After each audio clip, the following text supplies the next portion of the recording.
Idubor from Yogbe royal family in Benin has this week carried out the final burial rite of their father, brother, grandfather and great-grandfather, late Pa Richardson Ahano Idubor, who died April 1995. It was an atmosphere of joy and the feeling of fulfillment for the children of the deceased. Here is a brief biography of late Pa Ahano Idubor.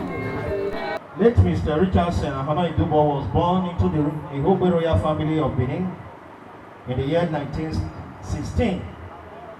He attended Oza Primary School here in Benin and also Niger College here in Opasumoba in Benin City before he joined the teaching profession. In his time, he single-handedly transferred electricity from First Circular Road to his house here at 39 Virginia Street, which led to the benefit of many houses in this street without him collecting a dime from any person in the street in the 1950s. Pa was so well blessed as at then. He was the first to ride a car in this area. He owned a story building then in this area, which was the first in this whole environment. It was time for dance as the children of late Pa Ahano Idubor took turns to dance with guests present.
There were lots of dignitaries and guests present at the occasion, as there were also lots and lots more to eat and drink, with good music to entertain guests present.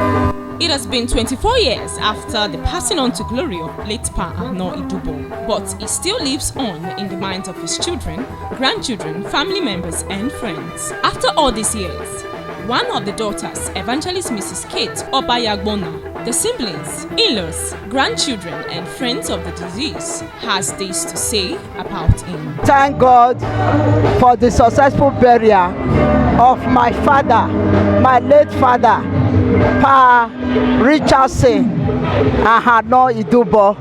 But God have kept us alive for many years, though it's long ago.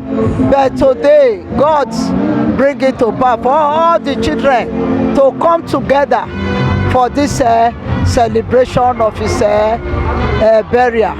So I want to thank God. I want to praise God, because if all my body is full of mouth, it's not enough to thank God. So he was a highly principled man, In fact, nobody in this street dare go into his house. He was also educated by all standards at that time. He could write. Anytime he wanted to, if after my marriage, he used to communicate with me in cursive. He would write to me. I was in Kano. Write letters to me. Yeah, you know that he's a very friendly father-in-law. He was a very friendly father-in-law. He was a very intelligent man. He has many good legacy, and he's strict, and he's a prosperous man. I can say he was a very hardworking dad, very caring, and he was always in charge of the home and making sure everything was in order. He was a good man, and also he was a man with vision, and also a man that really took care of his family. But thank God that we have been able to also give him a befitting burial to the glory of God. He was a nice man, a kind man, down to earth, principled man, disciplined man, and above all, he was a loving father. The much I know about him, I remember him coming to our house very early in the morning, by 5 a.m. I mean.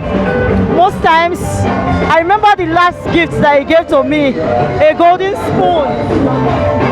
And he told me, I was just 7, he told me to keep it very well, you know, that it was special.